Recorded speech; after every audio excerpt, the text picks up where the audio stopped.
Bill, we are back for our second podcast, and I'm very excited about this week's topic. For the purpose of this week, we're going to be talking about the deal process and the art of the deal. And I think it would be very beneficial. When we work with our clients, we break it down into a couple different steps. So maybe we could start on essentially the first two topics of the deal process, which initially is an exploratory conversation, an NDA, and then, if that looks well, then we go on to an engagement letter. Maybe we could walk through the first two to start. How I like to see our process run is to have an exploratory call, usually jump on a video call shortly after that. If we think that there are some things that we could fulfill and fill in the gaps that they might want or need for their growth of their practice or their own personal financial goals. Mm-hmm. And then, at that point, I always like to ask the question, what's your goal? Because people who are goal-driven and know what their goals are and able to articulate them in a punchy, short way, that is extremely valuable because you can manifest that so much more easily for them. Mm-hmm. And usually at that point, I would migrate and have, one of our team meet in person. Yep. You just can't replicate getting eyeball to eyeball with someone in person. It lets you appreciate a little more of the indicators of what is important to them and what's not, versus just what's being said on a phone call or even on a video call. And so, what we like to do is get out, get in front of our clients, have those meaningful conversations in person where they feel that there's like, okay, this is a trusted advisor. This is somebody who I've migrated from exploring opportunities and options for myself to getting advice to essentially having like a partner that sits like a co-pilot with you mm-hmm. for what may end up being, a lengthy transaction process that can add value to your future goals. Yeah. It's kind of like a first date, no strings attached, just kind of explore. Yeah, there you go. Yeah. So that's a great example. You mentioned NDA, I think. Mm-hmm. So, a non-disclosure agreement, what that purpose is for is to protect people in a kind of a boilerplate template. And those types of things that you'll typically see in the market is just saying, hey, listen, we're going to protect your data. We're going to protect your information, just like you would protect any advice that I would give you. It's kind of a two-way street to protect everyone. Yep. And so signing an NDA, it's just like codifying a handshake agreement of respect for people's information. Sure. So typically, after the first call, if we think that there's something there to pursue a little bit further, like a video call or something, that's usually when I'll say, hey, why don't I send you an NDA? So anything that you tell me going forward, it's kind of like client privilege. Sure. And then from there, NDA sign, you continue on in some further conversations. The next step technically in the deal process is what we call an engagement letter. So what's that exactly? So engagement letter, that is kind of an industry standard that you sign an engagement letter when you want somebody to represent you, right? Yep. And so typically I would say that when we sit down face-to-face, I always want to see the practice for the client that we're representing. It's so important to get out there and get boots on ground, see what they've created, understand what you've put into building up this practice. Mm-hmm. We pride ourselves on really understanding the firsthand knowledge.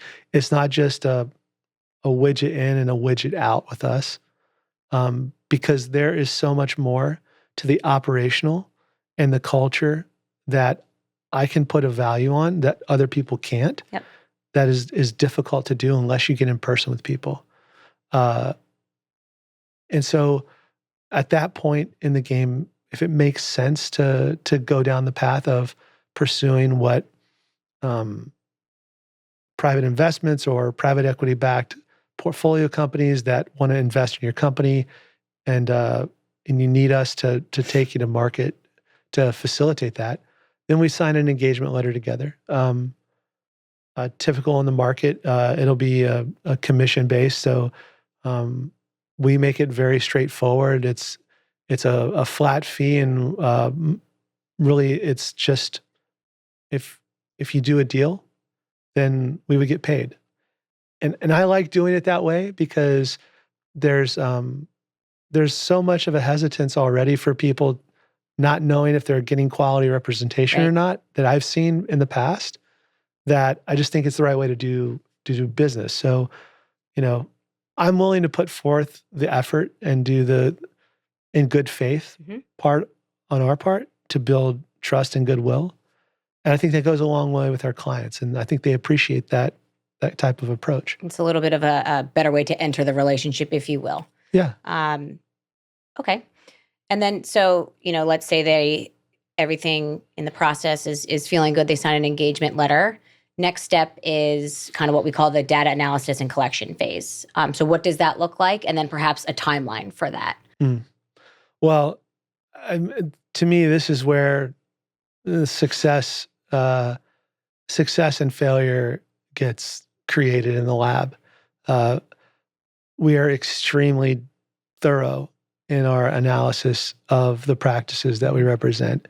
And we do that as an added value for our client, the seller, and to attract the best buyers on the market, because they appreciate that level of rigor and detail that we put into the analysis and the valuation that we take the time to really uncover and turn over all the stones to make sure that you're clean, ready to go to market, and that the monetary value of your practice, the EBITDA, et cetera, is what you say it is, and what we think the value premium of that is for the open market. Yep. And typically for an individual practice, it could be a 3-4 week process for people. For a multi-practice, multi-state site, it can be a 1.5, 2 month process. You never know until you get into it. Some of that has to do with the fact that our clients are incredibly busy running a business. And so you just don't have time. That's why you hire us, is one of the reasons you hire us, is you don't have time to do your own deal structure. So we really pride ourselves on customer service. If we need to come out on site to help you with that data collection and make it less stressful on you, then that's what we do. Yep. So then kind of once we do that data collection and pull, and we have that all cleaned up, if you will, then the next step would be to take to market. So maybe talk about the timeline of what that looks like, what that experience is for a customer. And then second to that is the indication of interests and buyer vetting, kind of what that whole little process would look like. One thing that I think is important to highlight here is the amount of time that we spend with our clients before we take them out publicly on the open market is very, very thorough. And I really am proud of the team for how much time and energy into listening to what they need and what they want in their deal, how much time we put into that. And the reason why I think that's so important at that phase of the deal is until you can look at clean numbers and really know the operational footprint of a practice or a group of practices, you can't really start about strategy valuation of how much are you worth. And so it's right at that critical juncture that we take uncommon measures that other organizations will not, to sit down and do very thorough strategy sessions, coaching sessions, educating our clients on what are the true strengths of your practice. You thought this was a strength. This is a nice to have. You thought this was a nice to have. This is a must have. And so it's that moment is very, very important in the deal process from the seller representation side, because the minute you fire that round out the chamber and you go to market, you need to be ready, you need to be poised, and you need to be informed, because you can't take that round back.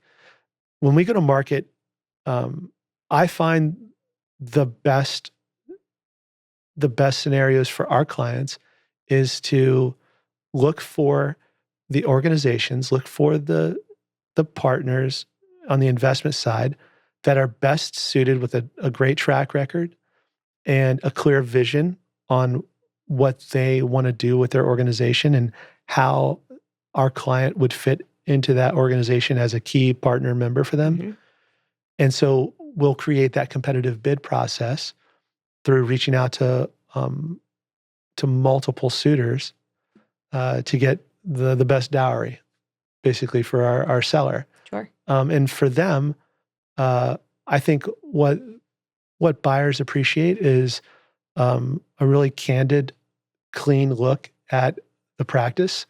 I think it's always best to give the goods and the bads, and the art is knowing what are the goods that you need to emphasize the most to really create the most value, and that's something that we're very good at. At that point, once we go to the open market and we create this froth in the place over your practice, then we get these indications of interest, right? So these are like the kind of indications of interest is like, okay, yeah, so we got your information, we got your numbers. We like to have a more meaningful conversation, and so they'll throw a number range out there.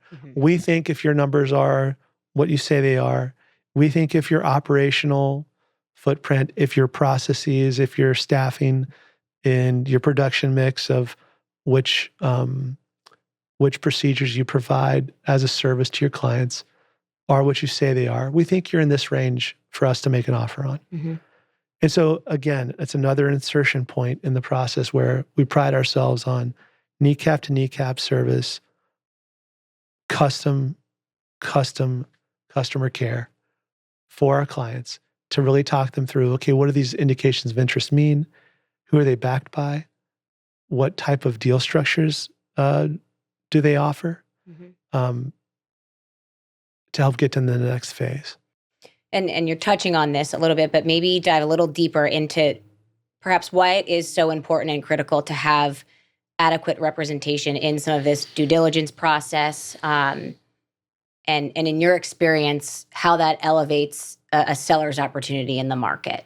Thank you. Yeah, good point. So if you're on the buy side of a deal, you've got specific goals for your organization that you're trying to achieve in order to have successful exits, successful growth, both organically and inorganically. And there are going to be value adds that along the way, the maturation of your company, you're going to want. You want key opinion leaders. You're going to want practices that are, steady Eddie, straight up the middle, solid growth year-over-year type practices. You can run the gamut and kind of let your imagination take you from there. If you're on the sell side, understanding like where those companies are in their life cycle and what kind of hidden value you can add for them, that's one of the places where we like to coach our clients on based on the indications of interest and say, hey, this is this company, this is who they are, this is their leadership team. We give a executive overview to our client. And then we dig in and give a prospectus on, hey, this is our assessment of that company. This is the assessment of their financial backing. If they are private equity backed, who's the private equity sponsor? If they're an independent that wants to acquire their practice, what kind of funding resources are they saying that they have to ensure a successful and a smooth and a quick closing of the deal? So all of those things come into play, and we provide a detailed analysis for each one of those deals, just off the indications. You need that kind of representation, you need that kind of experience, because some people will have the extra 20 hours a week that it takes to put into a deal for 6 to 8 months. Others do not. Yep. So we add value there. If you do have the 20 hours a week to put into one singular deal, the question still is to be brought up of, are you really going to have the bandwidth or the knowledge of who your suitors could possibly be? Yeah. And so we can add value in that regard too, which I think is really important about a broker, a quality broker. And so we'll take those indications of interest, and then based off of the different deal structures that are available out there, and based off of their track record and the culture fit, so critical. Yep. We hear that all the time, right? It's obviously the financials and it's the offer in the end, but the culture fit that mixes in with that. And I think that's a key component also of your knowledge of the space, right? To help guide people in the full deal that they're looking at, to make sure that they're getting exactly what they want. Yeah. And I think, I can't tell you how many times, like, you just run across the full spectrum of like, hey, I'm a business owner. I'm not an injector. I'm not a care provider. I happen to just be the business owner of it. And so there's going to be different inflection points for them in a deal than there will be for a founder owner, let's say. Somebody may have bought the practice and have held on to it for several years after a transaction, and now they want to monetize it themselves. A founder owner, a lot of times a founder owner is going to be incredibly ingrained in that community. They're going to be incredibly bought in on the wellness and success of their staff, and they treat their staff like family. And so knowing that they're well taken care of, knowing the track record of the company that they're going to partner with, that's very important to them. And so when we get to that point,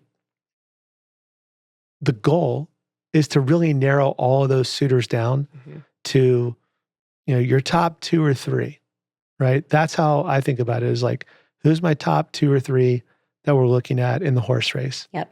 Again, I go back to, I always like to push for in-person meetings, a sit-down dinner with the prospective buyer and with our client.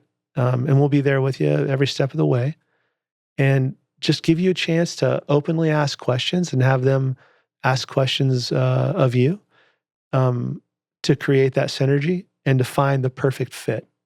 And I think that's so important, that in-person aspect, for those finalists that are coming to your door wanting to partner with you. And then just to make sure I'm covering some of the timeline stuff, for the indication of interest timeline, roughly what does that look like when it says, okay, here's some options, and then maybe a week of dinners? What's that step look like? Is that a 1 week? Well, 2 weeks? so I think the key indicator is it all depends, Yeah. right? So, you're a multi-site, multi-state group. Indications of interest could go for a month and a half, 2 months. Okay. Right? A single practice location in a high demand area that people want to create density in.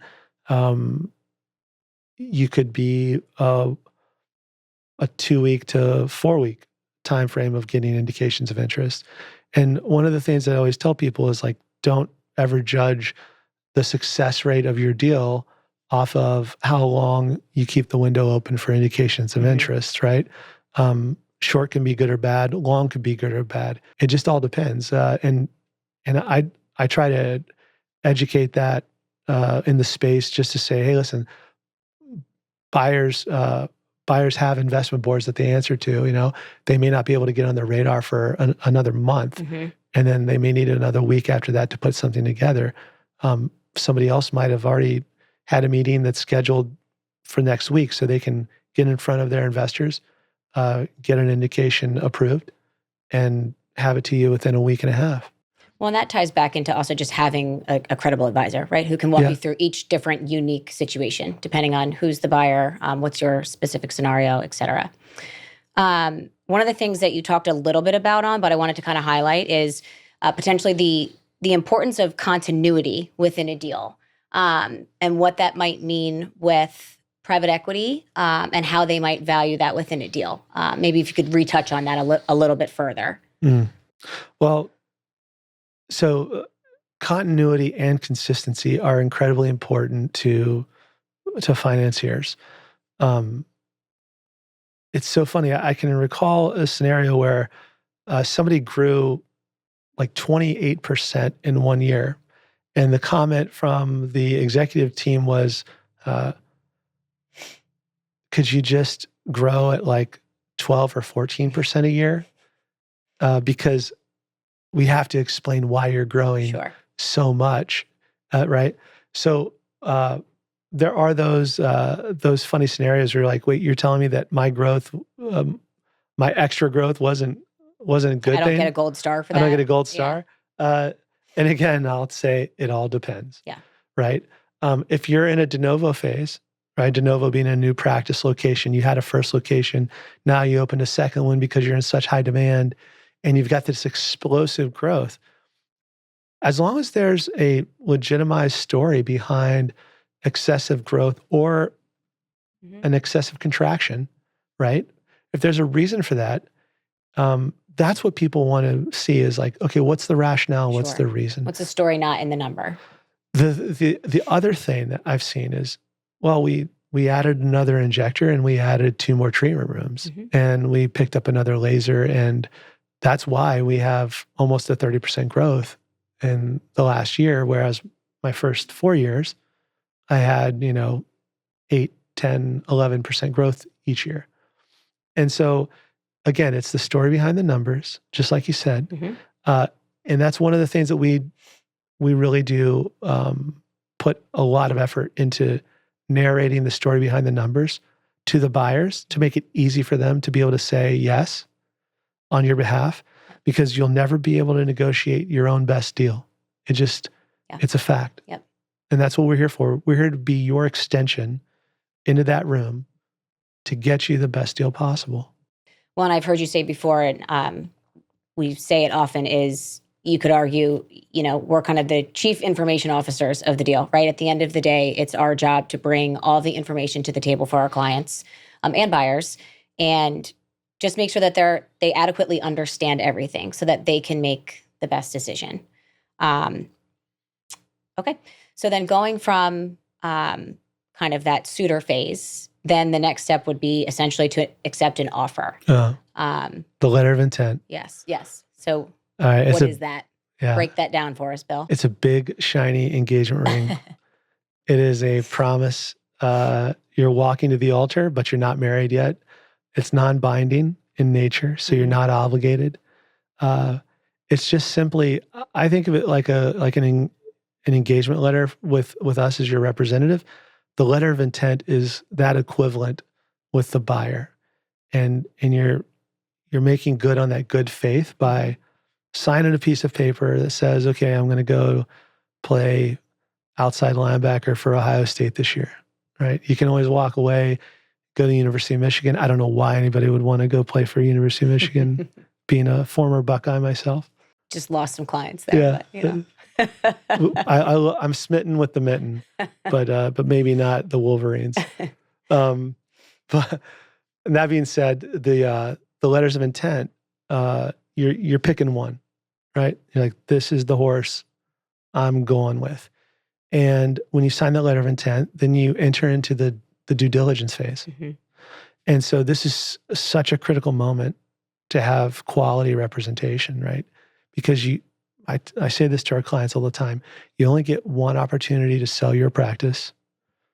Buyers look at 50, 70, 100 deals, right? And so that's why it's so valuable, I think, to have us on your team. And so that process takes about, different companies have different timelines to close. You want a swift, smooth experience in your diligence process. You should see it somewhere between 45 to 90 days. 60 to 75 days is pretty typical. Again, a bigger deal could reflect a longer period. A smaller deal could reflect less time. And throughout that process, we offer opportunities for you to find a good legal fit. So if you have someone that you like that is a family member, or you've worked with that attorney in the past, we're happy to partner with them, and we'll work with them on the business points of your legal documents, step by step, week by week through the process on your behalf to make sure that you're properly protected and covered on your business points. Also, too, it's very important to understand that just like anything else, if you have an attorney that's great at being a tax attorney, maybe they don't have the depth and breadth that they would like to represent you in a healthcare M&A transaction. And so that's where we can come in and add value as well, to give you kind of like a pick of the litter of who you think would be a good match for you as an attorney, as a fit. And we're happy to facilitate that for you as well. And we do it all the time. And ultimately, it's about getting to the finish line in a credible way that protects you on your fundamental deal points that we craft ahead of time on the business points, and make sure that the legal documents memorialize that. It's important that I always say, like, look, legal is not meant to renegotiate the deal on the buyer's side and on our side. Legal is there to memorialize what we're put into the business points of that letter of intent. And that's kind of how we walk through it. And so I like to think that, again, the chief executive officer is the client. We're the chief information officer. Our job on that weekly basis of that diligence process is to collect data, be a single point of collection for you, to gather that information that they need from you, from your team, get it to them, provide feedback, provide responses, answer questions, facilitate, and take a load off of your shoulders, and make sure that they're following through on what they say they're going to follow through on their letter of intent. Some accountability. Yeah. Yep. And then you get to the closing day, and we work very hard to make sure that the buying company is providing all of the resources and the points of contact for day one of the partnership for our clients, so that when you walk into that marriage the day after the transaction is completed and the money wires and all of the paperwork for shares are signed, that you're well taken care of. And I tell our clients, if you're a client of Aesthetic Brokers, you're a client for life. I have people that will reach back to us and just ask a random question on a side venture that they're looking into, and we're here for you for life. And that's the way I want it. And I think that's how strong business relationships and friendships are made. Good business approach. Yeah. So just to kind of put a bow on it, from start to finish, from the beginning of, hey, we just jumped on a discovery Zoom call, to potentially that closing phase, on average, what's a range that potential clients could be looking at just for the entire deal process? Just in case no one's doing math in their head for each of the good point. The bullet points. What does the whole timeline look like? So this is a generic timeline. I would say also too, like, we don't really represent distressed assets. We don't represent distressed clients. Our clients, they're doing great. They don't have to do a deal. They want to do a deal because they see the value in that of where the aesthetic industry is headed. And usually that's a really big differentiator, is the quality and caliber of the clients that we represent. And so in those deals, I would say you're looking at a 4 to 8 month process. Okay. Right? Yeah. If you think about a couple weeks of conversations and a month of valuation analysis and another month of taking you to market, and then 2 or 3 months of closing phase, you're already bleeding over into the 4 to 8 month process. So it's something to understand, I think, important to your point, that this timeline is something that's methodical. It should be well run and kept on a timeline of sorts once we get to the point where we say, let's look at the data together and see what some deal structures would look like and if they make sense. When you get to that point, I like to see it run with a process to keep everybody on track. And I think our clients appreciate that. And that being said, that's kind of, if you're hitting the 5 or 6 or 7 month mark, you're probably doing a very efficient and effective process without putting the cart before the horse. Yep. And we're keeping you on that timeline. That's also kind of part of our job, right? To make sure that we are doing everything we can to make sure that it's continuing on a smooth process for you and alleviating pain points. I guess as I think about it too, in a little more detail, I mean, we've got some clients that they like this opportunity, they're interested by it, but they're in a growth phase where they just open up doors, right? And so maybe they're looking to us for advice and guidance on, well, when is the right time to go to market? And so we have clients that are clients of ours that won't even go to market for 4 or 5 months, 6 months, right? So that process in and of itself begots a 9, 10, 11, 12-month process. So, and I'm happy to do that with our clients, is strategically planning 9, 10 months, a year out for when they're ready to go to market. That's just, if it doesn't make sense to go to market, you don't go to market. Yeah. Right. And I think that's part of the advisory process, right? Yeah. Like what's customized and best for you. Yeah. So give me a call and we'll talk about an exploratory conversation. Okay. I mean, anything else in the entire deal process just that you'd like to add on in the end? I mean, we've covered a lot. I think we went into some decent detail.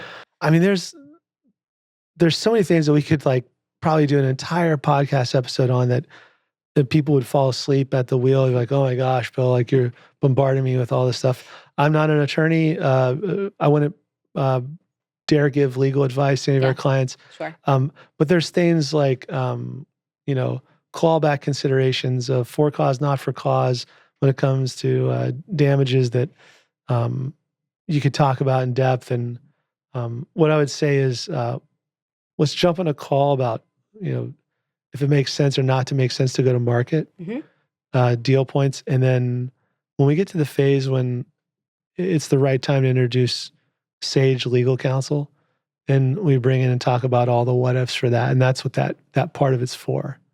But yeah, I just think that it's an incredible time in the aesthetic space for people who have, by and large, created from scratch their own business out of nothing. Yep.